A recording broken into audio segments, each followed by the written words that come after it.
Hi, my name is Joni Martin. I'm an independent Stampin' Up! Demonstrator who loves to play with paper. Today, I'm going to show you a card technique called an embossed tile card front. As you watch my video, I'll be sharing tips to make your paper crafting easier and your projects look great. I'm going to show you step by step how to make our card. You can find a complete list of supplies and directions on my blog, www.scrappinwithjoni.com. Let's get started making this cute card. Our supplies today, we're using the paper pack called Whale of a Time. These are 6x6 ocean theme papers available through Stampin' Up! You'll find them on the supply list on my blog. They have various size prints, and we're using one of the larger ones today, the sea turtle. The nice things about our paper packs is they tell you which colors go with our paper pack. Our card base is Pacific Point, and I know it's going to match because of what's already on the card pack, on the paper pack. This is 5.5 by 8.5, a pretty standard card base. I have a card mat that's 4 by 5.25, and when you talk about the mat, you're talking about that solid color behind your card front. And my card front is this adorable sea turtle paper. And I wanted just a little bit of the mat to show, so I cut it 1/8 of an inch smaller than this. So it's 3 7/8 by 5 1/8. If I wanted more of the black mat to show, I could just cut this smaller. Then I would probably go 3 3/4 by 5. The first thing we're going to do is the stamping. And I like to do the stamping first because it gives just a second for my inks to set. Our cardstock does really well taking our ink, but it's still nice just to have that done and set aside. We're stamping the happy birthday that goes on the front of our cards. And when you're stamping, whether you're stamping on a block or in a stamp placement tool, when you're adding ink to your stamp, whether you're going this way, I like to take the ink pad to the stamp, but whichever works best for you. Either way, you want to use a light touch. And I've seen customers of mine just trying to get enough ink on their stamp, and they push really hard, thinking they'll get more ink on their stamp. And actually the opposite happens. When you push down on your ink pad really hard, the ink kind of goes out the side and doesn't get to your stamp. What you want to do is just tap. Tap lightly. You can look and see that you have good coverage on your stamp. And then when you're stamping, you're going to go straight down, count to 5, and come straight back up. And look at that, we have a great image. Okay, let's talk about making these tiles. We have to adhere all of our tiles on here, and you could use adhesive. I'm going to instead make my sheet one big sticker, and that will be much easier for me to attach. We have what are called adhesive sheets, and I've cut one the same size as my card. They come 6 by 12. We've carried them in the past, but this is a little improved version, or at least I think they're improved, because they have score lines here. So what I can do is, let me take this off. I can just take part of the adhesive sheet off, line it up, as opposed to having one big sticky sheet I'm working with at one time. Push that down, peel off another piece of it, like so, push that down, and then just the last piece. And it's just easier to get it on straight. And then my fingers aren't so sticky. You could cut each of those squares. I'm going to do it an easier way. I'm taking a die that is part of our Best Plaid Builder dies, and it comes with 2 pieces. These are the stripes you usually see running through the plaid, and this is the other part. I'm just using the open grid piece. And I'm going to lay it on there and cut it. And I just wanted to show you, it's smaller than this piece is. So I could just line it up at the bottom. But then I have a row that's much smaller than the others. So what I do is I'm going to just line it up so I kind of have the same amount of space top and bottom. I'm going to cut this out with the Big Shot. And the Big Shot is a die cutting machine. There's other brands out there. You may have something else. I'm really excited. Stampin' Up! Is coming out with a brand new die cutting machine, and as a demonstrator I will get to order it next week, because as a demonstrator one of the perks is I get to order things early, and since I'm not a very patient person, that's a great perk for me. Okay, I'm going to line this up as I talked about with about the same amount top and bottom. It doesn't have to be exact, What you do want to do is just make sure it's straight on the sides. I'm laying another clear plate on top and pushing down. It's going to make some noise. That's okay. And usually if I'm cutting on my work table, I just pull it out and use it. Because I'm so close to my camera stand, I'm just going to roll it backwards. Like so. Okay, taking that off and getting rid of the big shot. Getting rid of the plates underneath it. I don't usually keep the plates tight, but I'm trying to hold these pieces together, so that's why I'm doing it. I'm going to grab my mat that we're attaching them to. Okay, let's see how we can do here. There we go. Okay, so these are the pieces that we need. And what I'm going to do is just pop them out, keeping them in the same order. See how I did that? Okay. Now, I started by doing each of the corners because I knew the corners were going to line up tight. So I'll take this corner.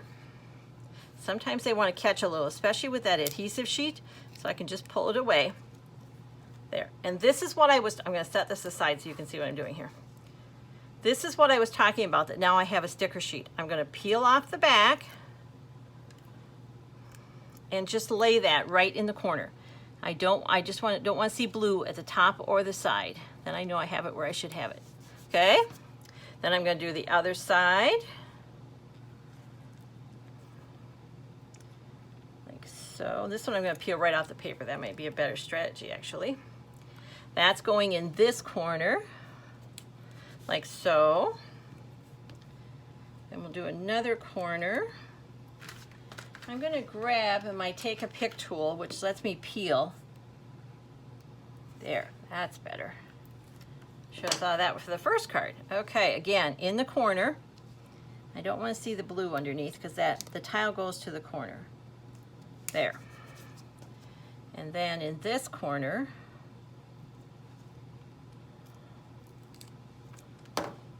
and what I'm going to do is I'm doing the tile around the outside, and then by the time I get to the center, it'll be pretty clear where I should line things up. Now, I wanted to make sure that I had the same spacing, so I went back and used my tile, this little die, as a grid. Okay, so then I know how far apart I should have them.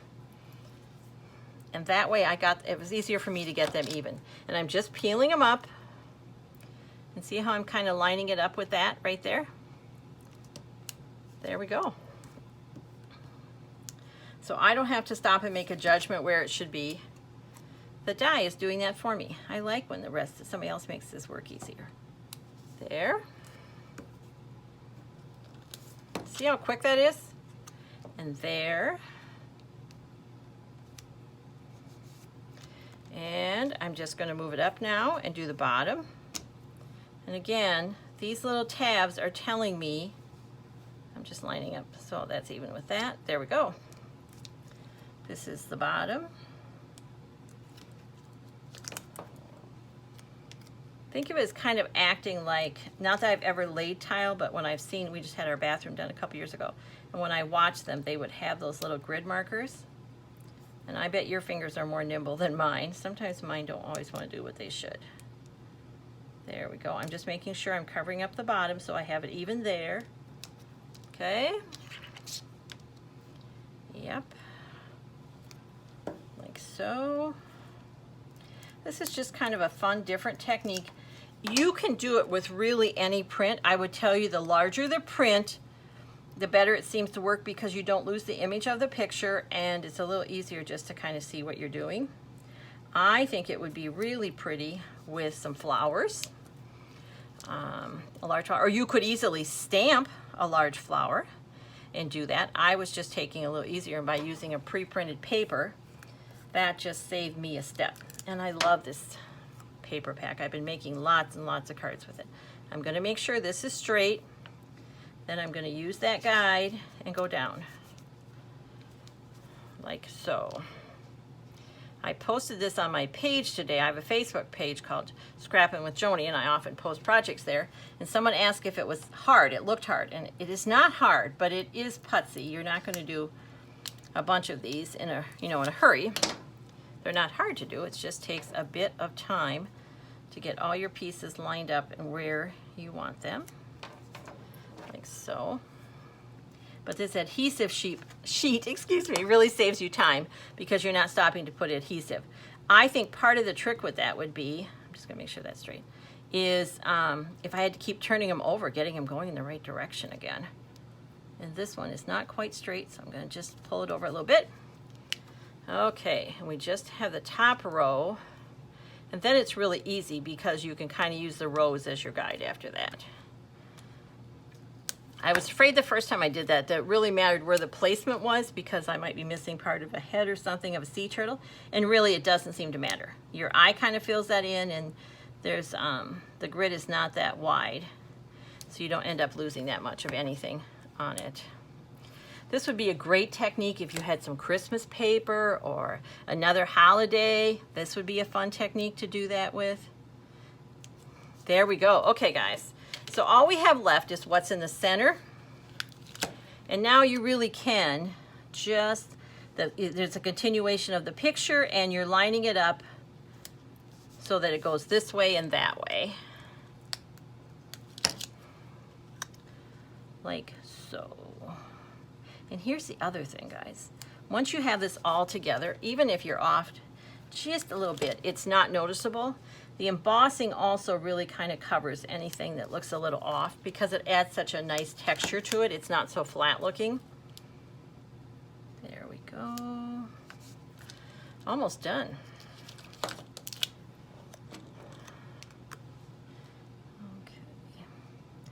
Like so. And then what I did, before I embossed it, I added just a touch of glimmer. I wanted it to look more like water and just add a little bit more pizzazz to it. I'm going to get this out of the way. Are you familiar with our Wink of Stella pens? Think of it as a glitter brush, except it doesn't make the mess glitter does. But when I haven't used it in a bit, I want to shake it really good. And it takes really no time at all. And then what I did was, I just went over each turtle. And if I feel like I'm not getting a lot, I can push on the brush and get some more glimmer. And I'm sure it's not showing up on the camera, but trust me, it really pops on here and it looks, I could really tell a difference from the card I did it on and the card I didn't. And I'm not worried about the whole card, I'm just grabbing any places where I see sea turtles. Like so. It takes no time at all, and I'm not being exact. I'm just brushing it on the turtles. Here's what I did so I didn't miss a turtle. I'm just kind of going square by square. Because that helps me make sure then that some poor little turtle is not, you know, without their glimmer. They would feel left out. So if I just hit each turtle part in a square, I'm making sure I'm not missing anything. Okay, our turtles are all glimmed up. Let's set that aside. Let's talk about our card base. I told you it was 5.5 by 8.5, and now I'm going to fold it in half. For me, I get a better fold if I start with it straight, so I use my grid lines. I bring one end to the other and I kind of hold it there. And then to get a crisp fold, I like to use, this is a Stampin' Up! Bone folder, but you could also use your paper snips if they have a coated end and just do that. Okay. This is my card mat, and I'm going to attach this to here before I emboss. I like to use a liquid adhesive. You use whatever adhesive works for you, because if it's something you're comfortable with, you're going to have better results. So I'm going to, and sometimes it gets a little gunky in there, I'm going to attach this to here. You don't need a lot. It's a strong adhesive, and the embossing also kind of helps push it together tight. Okay, that's going to go to there, and I'm just lining it up. And I like the liquid adhesive because I can kind of move it around if I don't have it where I want. All right, while we're gluing, the other thing we're going to glue, is our envelope flap. I am a big believer in no naked envelopes. If you've gone to the work of making a handmade card, you want the person receiving your card to know right away that there's something special inside. I tell people all the time, 2 1/4 by 6 inches, but look at this is slightly less than 2 1/4. And when I cut my 3 7/8, this is the piece I had left. I'm not going to let that little itty bitty piece of envelope flap stop me from using this. One of my team members, she has that little bit left, she'll just color it in, which looks really cute. I'll show you what I do when I have such a little bit left. First, we're going to add adhesive. You don't need a lot, just kind of around. And I am lining this up with the fold. And I want to do it such that when I close the envelope flap, you don't see it. All right, we're going to set that aside. Let's talk about embossing. I'm talking about a dry emboss. I'm not getting out my heat gun and doing any of embossing powders. I am using, in this Whale of a Time suite, is this beautiful new embossing folder called Seabed 3D Embossing Folder. If you haven't used an embossing folder before, it adds texture to your paper. I'm going to again use my Big Shot. I'm going to give you a couple tips about using an embossing folder. So I need just my base plate. I don't need a cutting plate. When I put this in here, see this black line? That kind of gives me a guide. Well, not kind of, it does. It gives me a guide to where I want to line that up. I'm going to lay this fold first. There's some air in here, and if I go fold first, that will kind of, as it goes through, will push that air out. With our 3D folders, we want to use a special plate. And we know it's for embossing folders because it's a different color. I appreciate Stampin' Up! Doing that. And then I'm just going to roll through. And I am not going to back up for this. So I'm removing my Big Shot because I don't want to catch it on anything. There we go. Get this back in place. Making lots of noise here. Sorry, guys.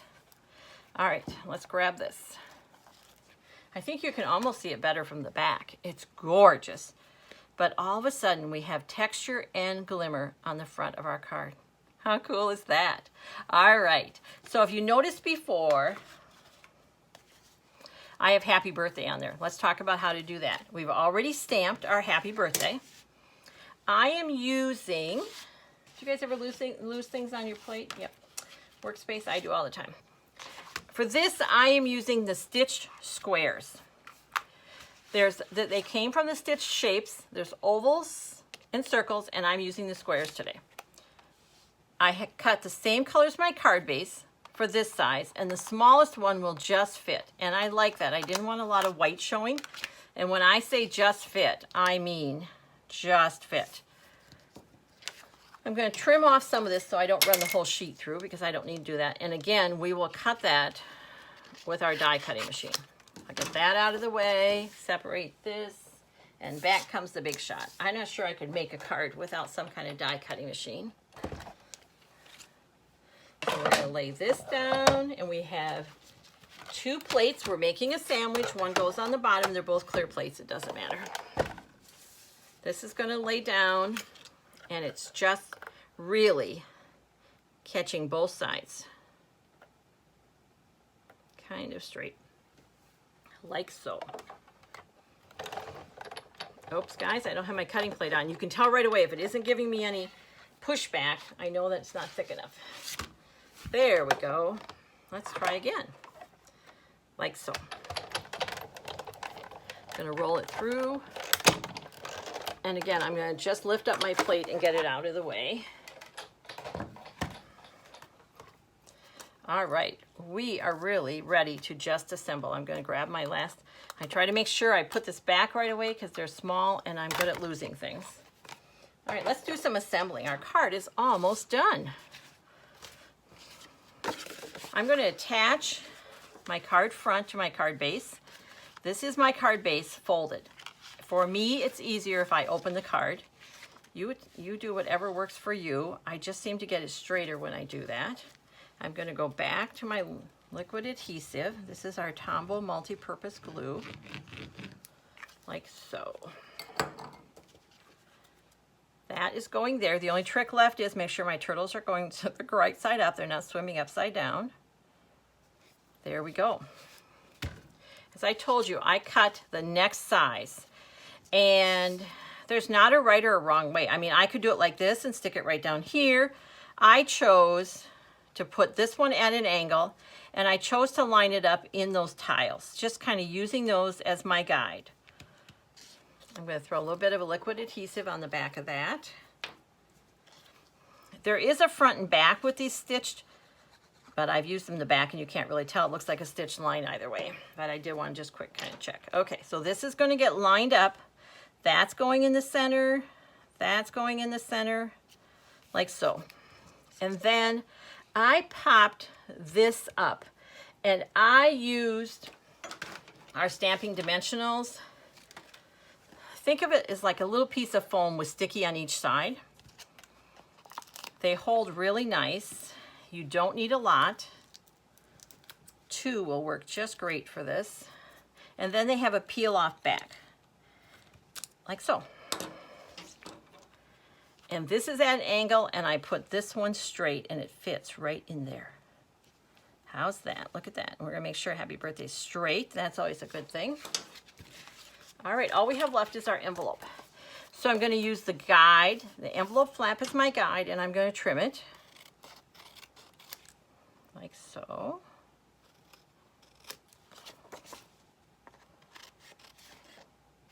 And then remember that, just that little piece we had showing right there? You have a lot of adhesive on here.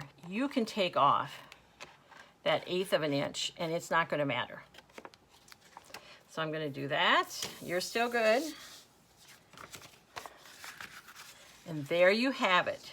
That is our embossed tile sea turtle birthday card.